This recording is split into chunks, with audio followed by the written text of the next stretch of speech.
من يهده الله فلا مضل له ومن يضلل فلا هادي له وأشهد أن لا إله إلا الله وحده لا شريك له وأشهد أن محمدا عبده ورسوله صلوات الله وسلامه تسليما عليه.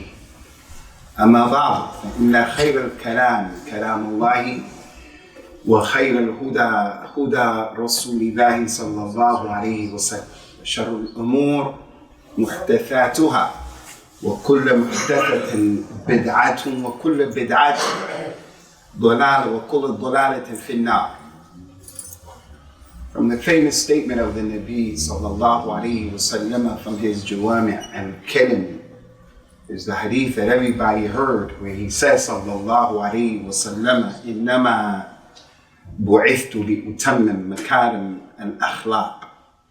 I have been sent to mankind so that I can complete the good akhlaq that is already present.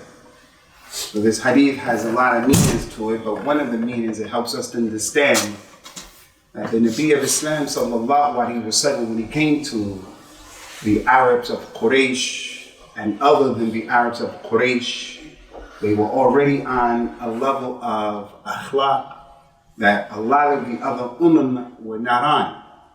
They had a lot of negative things, no doubt about that. But nonetheless, this hadith clearly shows and indicates that the Prophet told them, sallallahu alaihi wasallam, I came here to make the itmam of the good things that you people are doing. And from what they were doing during that time is that they had this level of karam that no other nation had, like the Arabs. And the opposite of having karam is being bakhil. And bukhl is one of the worst characteristics that a person can have. He's afraid to share what he's been given with others. He doesn't want to share his food with other people. And some of the people he doesn't want to share food with can be his closest friends, could be even his relatives. The Arabs were not on that. The Arabs back then were on a situation where the man would feel that he was respected and he was honorable if he didn't have a problem with sharing with people. So that was part of their culture. And it continues to be part of the culture of the Arabs to this day. So for people who embraced Islam and they didn't know anything about Arabs before Al-Islam, when you come into the religion of Islam, wherever those Arabs happen to be, they could be from North Africa, they could be from the Khalij, wherever the Arabs are from, you'll find this characteristic with them, unlike it being with other nations. Doesn't mean other nations don't have it, Afghanis don't have it, Pakistanis don't have it, Africans, doesn't mean that. It means though, nobody is parallel like the Al-Ummah al-Arabiya, the way they were in Jahiliyyah.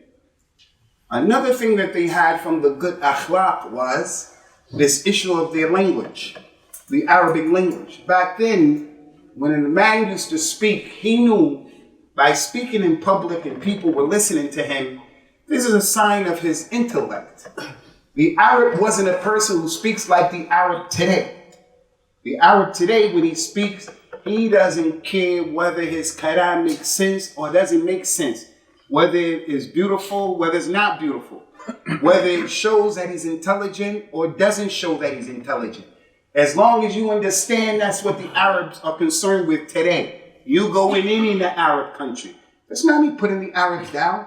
This is a reality. Any Arab in this place right here, you ask him. The Arab today just wants to speak to other Arabs so that they can understand what he's saying. He doesn't care what opinion the person gets about him. But back then, when the Prophet came, sallallahu alaihi wasallam, when one of them would speak, he knew this was a sign.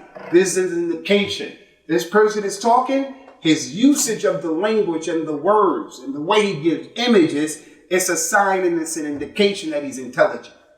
And this is why in the Sunnah of Islam, the Prophet told us, sallallahu alaihi wasallam, a proof of a man's fiqh in the religion is that he gives a short khutbah and the salat is long. Because back then, the Arab can get up here on this minbar in 10 minutes, 10, 15 minutes, he can speak in that Arabic language, everybody knows what he's talking about.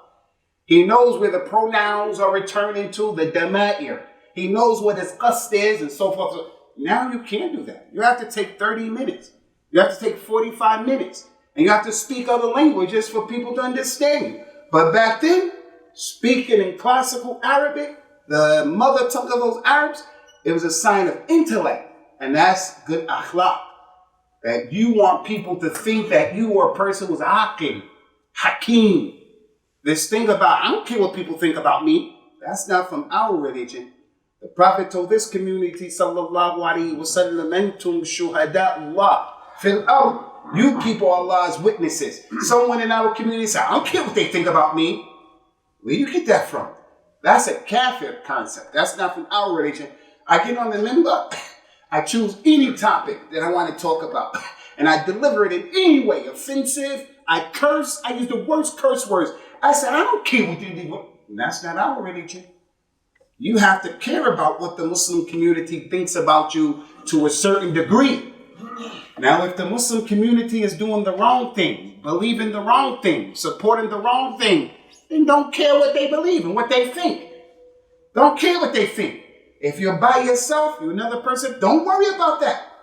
When the Prophet died, sallallahu alaihi wasallam, all of the companions, all of them were against the position of the Khalifa, Abu Bakr radiallahu anhu, who was of the opinion, I'm going to send the jaysh of Usamah and let it keep going.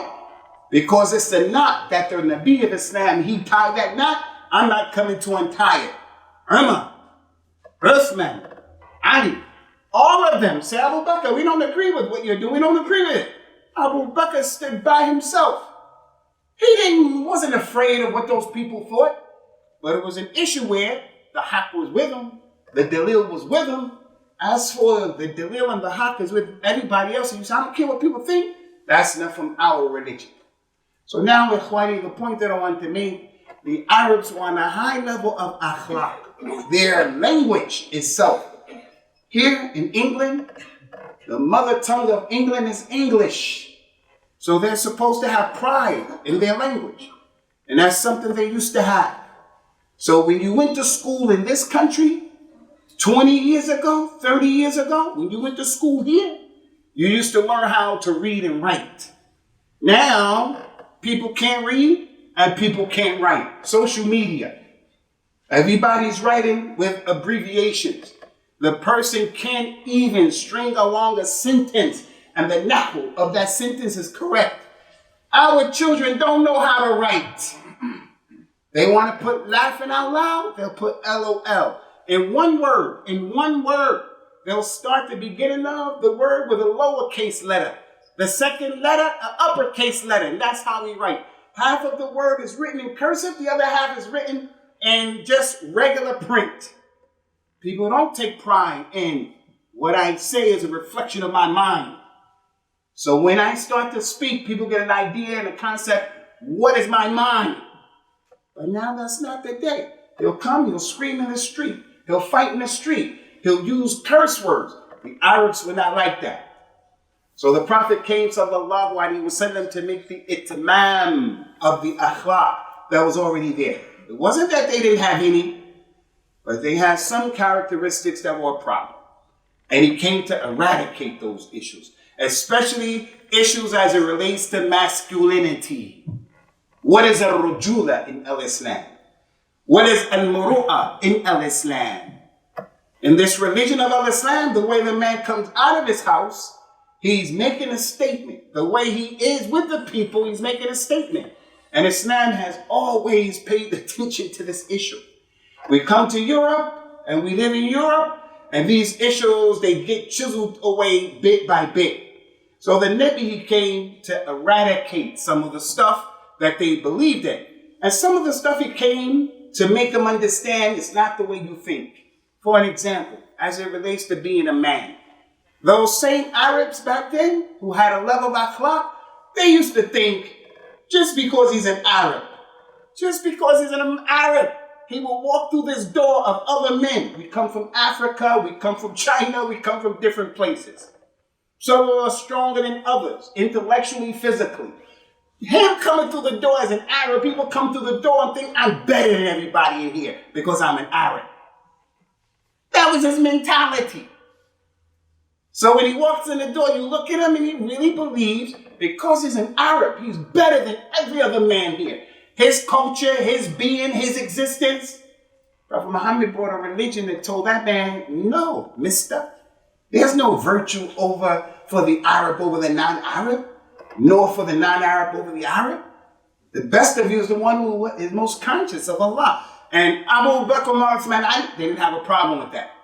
It was the munafiqeen that had a problem with that. And they continue to have a problem. The juhal and the munafiqun. That's an issue the Prophet came to rectify. What is masculinity in Islam? It's not you being an Arab. Another example, there are many. Is they used to think like people think right now, many of us think it as well, that if you were rich and you had more money than everybody, then you were the man. You're that man, you're that dude because you got more money. You got more followers. You have more power and influence. And that's why throughout the Quran, we have this concept and this person who's always arguing like that. Allah mentioned that one of them, is just one of many in the Quran and the Sunnah, where he said to the guy he was arguing with, Ana aktharu minka malan wa azzu nafara. Who do you think you are? I have more money than you, and I have more people following me than you. So I'm the man, I'm powerful, I'm the one. The Prophet came and he showed that's not what power is, that you have more children. You ask the man in Jahiliyyah, how many children you have? He says 20, 25. People heard that said, whoa. They won't ask, are you taking care of those kids? They won't ask, are those kids helping society? That wasn't the issue. How many children? I got 35 and I have 20 grandchildren. Whoa! In Islam, that's not our religion. We're going to say, how many children do you have? I have 8, 9, 7. All of them are boys. We say, MashaAllah, Alhamdulillah. How many of them memorize the Quran? How many of them are praying? How many of them doing birrul walidain? How many of your boys are really boys? They're really ready to work and take care of their family and all that stuff. So the Prophet came and showed the people, no. إنما الشديد الذي يملك نفسه عند الغضب. He said the strong one in our religion is the one who knows how to control himself when he get mad. He got mad today. Some of us controlled ourselves and some of us didn't. That's the strong one in Islam. The strong one is not the one who's in the middle of the street on Chapel Town Road screaming and hollering and shouting and people are watching him. And watching the other Muslims doing the same. You look at that and you say, those people right there, they're weak. Not only do they have they don't have the ability to stop screaming and shouting in the street, they don't have muru'ah and rujula. They don't have adab and akhlaq. Not only do they don't have that, they don't even have enough common sense to say, hey, people are looking at us and we're giving a bad look for the Muslims. Prophet Muhammad came and he cleared all of that stuff up, made people understand things the right way. The woman in Jahiliyyah, like the woman to now, your wife and my wife, your sister and my sister. In Jahiliyyah, she was nothing. She was like owning a goat or a sheep or a cow. She was similar to that.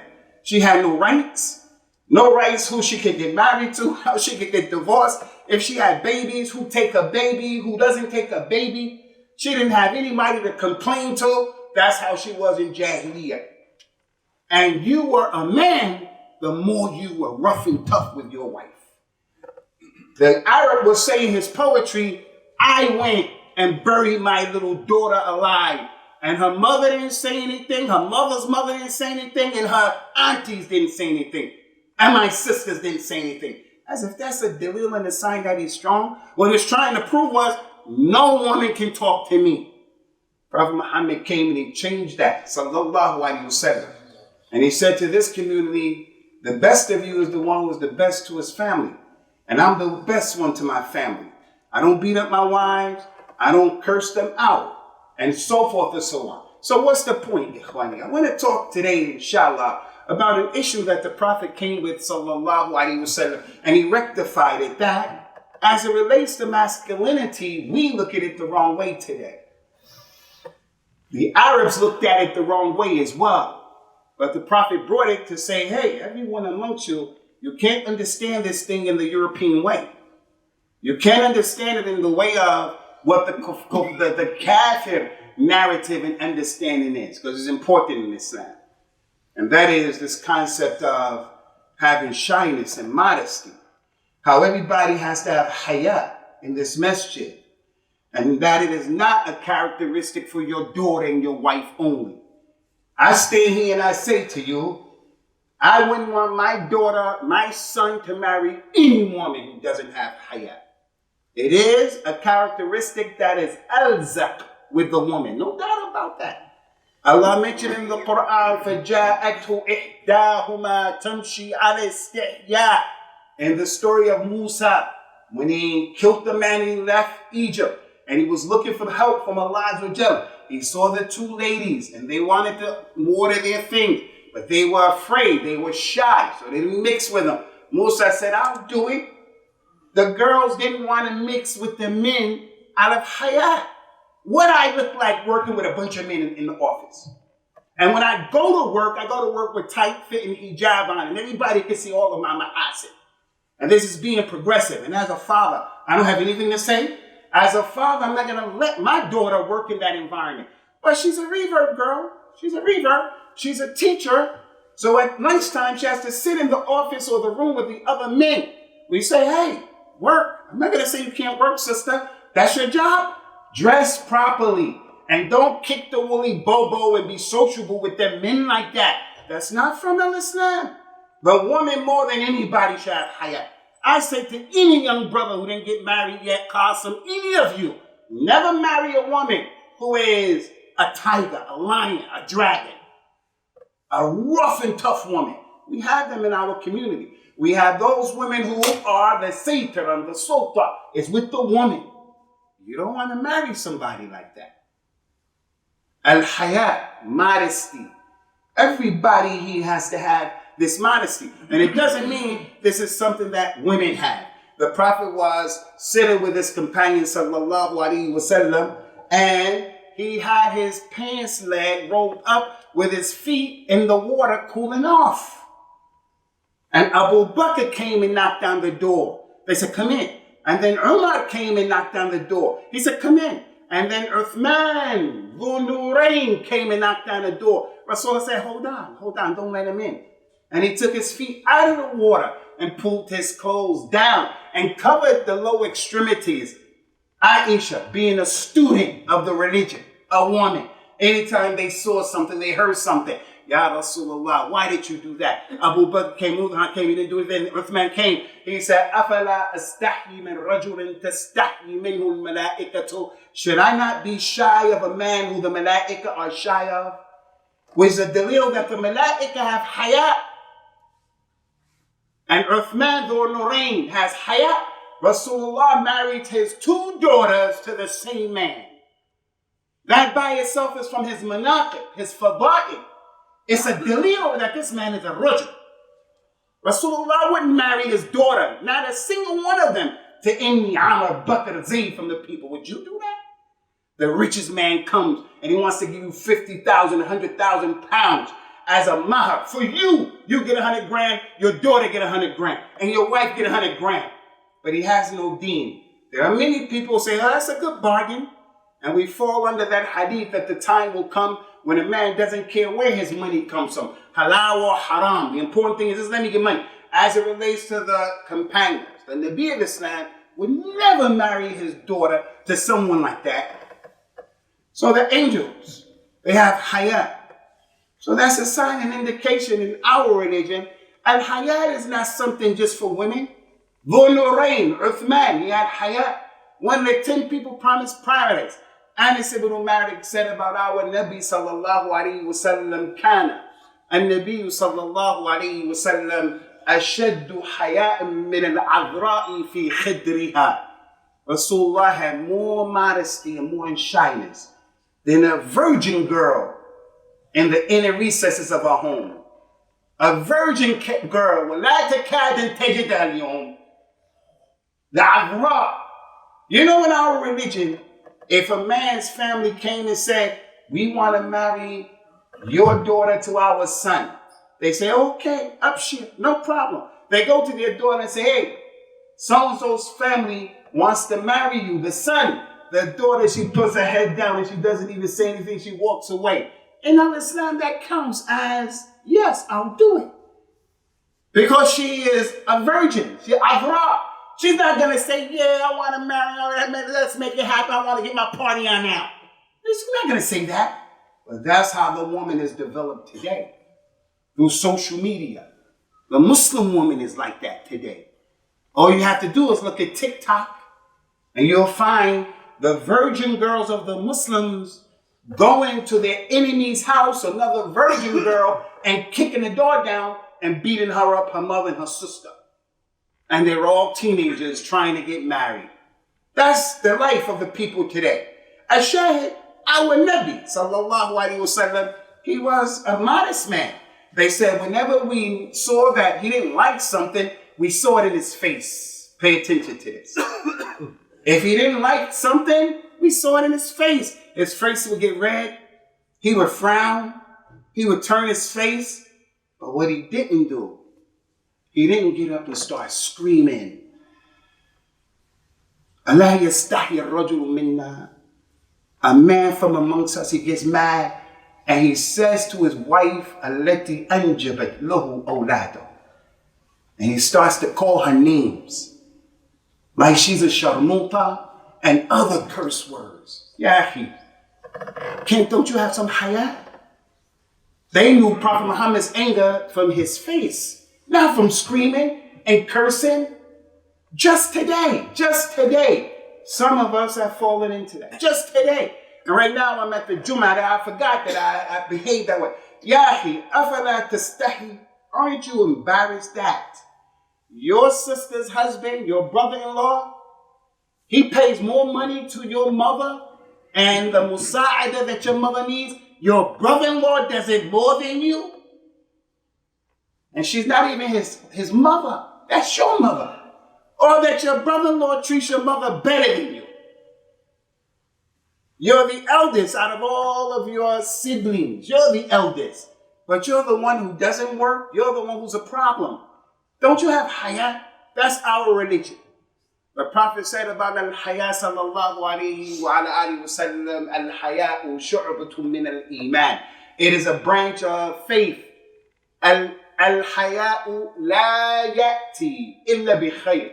There was a man who was modest and shy. He wasn't jari and loud, johari. He wasn't like that. He was a quiet person. He was a hard worker. He was a serious practicing abid, but he wasn't loud. And someone was rebuking him, saying, oh, why are you like that? Don't be like that. You got to walk around rough and tough so the kuffar can think that all of us are rough and tough and we are warriors. Why are you acting like that? It's natural to be. He was just naturally a quiet brother. Prophet Muhammad, when he saw what happened, sallallahu alaihi wasallam, he said, leave that man alone. Stop doing that to him. Stop making that tawbih of him. Don't make that intiqad of him being like that. He said, because al-Hayaa, it only brings good. Being shy, being modest, being embarrassed, being a person who cares about what people think, it will only bring good. The opposite of that is the me, myself, and I culture. I don't care what anybody thinks. I'm going to do what I want to do, say what. That's not our religion. So all of the prophets and all of the messengers of Islam, salawatullahi wa salamuhu alayhim ajma'een, brought this concept. إنما مما أدرك الناس من كلام النبوة الأولى إذا لم تستحي فاصنع ما شئت. From what all of the prophets brought, they told all of their people, if you're not shy, then do what you want to do. If you don't have Hayaa, then do what you want to do. Meaning, if a person doesn't have any Hayaa, then like me, when he's growing up, 15, 16, you smoke weed with your mother and your father, and you drink with them. Because there's no Hayaa. Does that mean that they're bad people? No, they don't have the religion. They don't have Hayaa. Even from amongst us, those of us who we do things that are wrong. You ain't gonna do those things with your mother and your father. But when you don't have Hayaa, do what you want to do. Do what you want to do. It's the Christmas party. Go hang out, get high and drink. If you don't have Hayaa, do what you want to do. But if a person has Hayaa, modesty will stop him from doing that. Modesty will make him say, I know no one's looking, but the malaika are looking. And the malaika, they have Hayaa. So I shouldn't walk around naked. I shouldn't walk, because they're looking. They're there. I should respect them. I just by myself. Al-Hayaa encourages a person to do good, stops him from doing evil. أقول قولي هذا واستغفر الله لي ولكم ونسأل الله تعالى التوفيق والسداد. Alhamdulillah, the Prophet told the companions sallallahu alayhi wa ala alihi wa sallam, Istahyu min Allahi haqq al-Hayaa. You people, be shy of Allah with the true Hayaa. They say, Ya Rasulullah, inna lanastahyi minhu. We have Hayaa. He said, not the Hayaa you're thinking I'm talking about. He said, the Hayaa that I'm talking about is, anybody who has Hayaa from Allah, فَلْيَحْفَظِ الرَّأْسِ وَمَا وَعَى. Protect your head and what goes in your head. Be shy to watch on TV a woman that doesn't have hijab on. Be shy to be a porno head. You're a porno head. Every opportunity you get to see the porno, you straight up in it. No, be shy from what your ears and your eyes see. Whoever wants to have true Hayaa, then let him be shy of what goes in his head. Let him be shy. And then he went on, and let him be shy of what goes in his stomach. What goes in his stomach? Don't overeat, Ahi. You're overweight. This is not good for you. What you're drinking is haram. Have Hayaa. How that thing makes you act after drinking it, after smoking it. You're walking around like a new baby. You're urinating in your clothes because you're drunk. You're falling over on the floor because you're high. You're mumbling, bumbling like a buffoon, a kid who can't speak, from the drugs. Have Hayaa in what goes in your stomach. And then he culminated everything and he said, anybody wants to have true Hayaa, then remember death. And remember the fitna you have to go through, meaning the questions that we have to be asked by Allah. So in concluding, Ummah to Islam, Al-Hayaa, modesty, moderation, shyness, it is a characteristic that is al-zaq for the woman. More. But it doesn't negate that every man has to have Hayaa. You marry my daughter, man, you should have Hayaa about how you treat my daughter. Because you came to her when you were in need, and I married you to her, and now I don't know. And you be treating my daughter like that? Because you're going to expect me to have Hayaa when I come to crack your head open. I also have to have Hayaa. And I can't come and be violent like that. If everybody from amongst us just practice the Hayaa. Actually, I come to the masjid. It's my son who stole something from the masjid. I'm shy, I'm embarrassed. Shouldn't I sit down with my kids at home and tell them, this is how you have to be when you come to the masjid? Some of us have marital issues. We come to complain about what's going on. Ya akhi, la tansa al-fadla bainakum. Don't forget, you and your wife were intimate at one time. Don't come and just make the iktishaf and just give us all of her nakedness. Say what's needed. Only. And let her say what's needed. Al-Hayaa is in every aspect of our lives. You stand before Allah with Hayaa. If you were before that boss, white boss, black boss, Christian, Muslim, if you were before him, you will be in attention, in the army, scared. But over the King of Kings, I come to Salah and I'm not paying. Yeah, we should have Hayaa. We should have Hayaa to stand before Allah and pray in our pajamas. We have Hayaa. Actually, you got to take care of your what you call it? You got to take care of your cleanliness, your hygiene. Your feet stink, your breath stink, your body stinks. You have to have Hayaa. How do you come out of the house like that? And on and on and on and on. So the point is not about every detail, Hayaa. It's about Hayaa is in every aspect of our lives.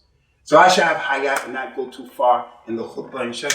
And we ask Allah Azza wa Jal to accept it from us and make us a people of the Ashab of the Hayaa and the proper way of Islam. And we ask Allah Ta'ala to make our daughters, those women who have al-Hayaa, and that He doesn't take the sitr of al-Hayaa off of any of our daughters, any of our wives.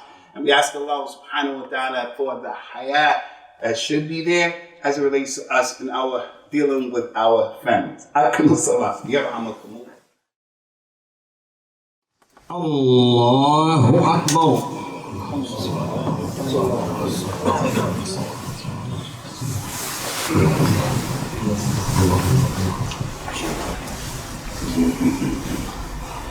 الحمد لله رب العالمين الرحمن الرحيم مالك يوم الدين إياك نعبد وإياك نستعين اهدنا الصراط المستقيم صراط الذين أنعمت عليهم غير المغضوب عليهم ولا الضالين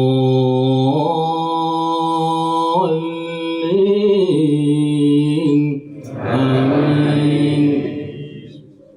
قد أفلح من تزكى وذكر اسم ربه فصلى بل تؤثرون الحياة الدنيا والآخرة خير وأبقى إن هذا لفي الصحف الأولى صحف إبراهيم وموسى. الله أكبر.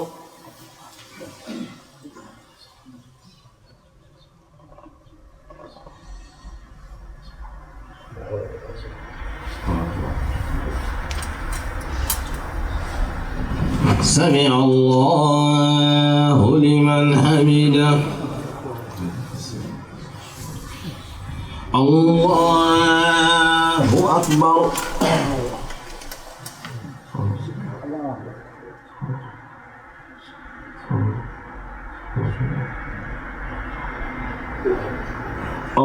الله أكبر.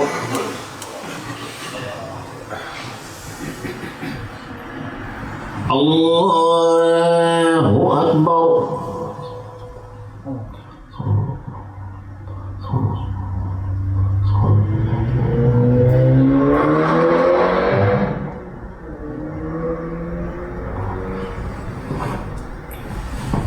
الله أكبر. الحمد لله رب العالمين الرحمن الرحيم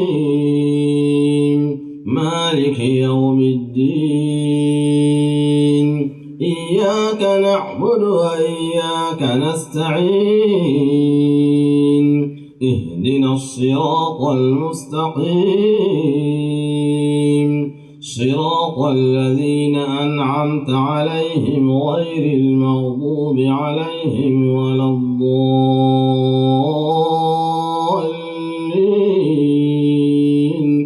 آمين. فذكر إنما أنت مذكر لست عليهم بمسيطر إلا من تولى وكفر فيعذبه الله العذاب الأكبر إن إلينا إيابهم ثم إن علينا حسابهم. الله أكبر.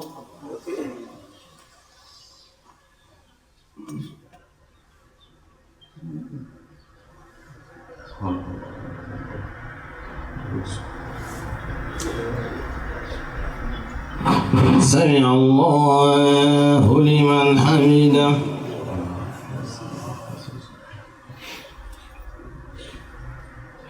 الله أكبر.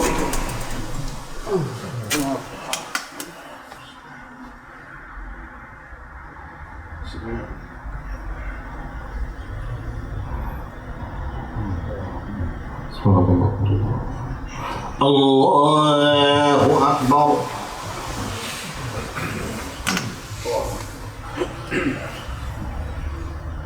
الله أكبر.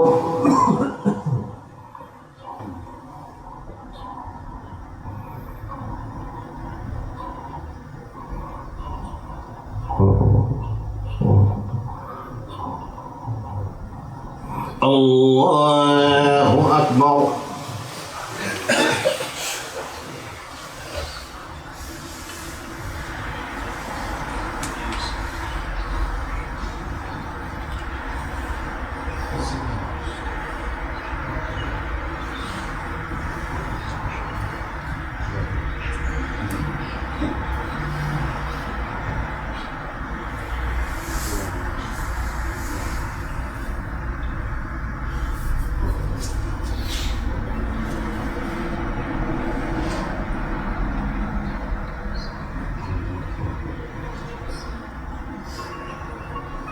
السلام عليكم ورحمة الله. السلام عليكم ورحمة الله.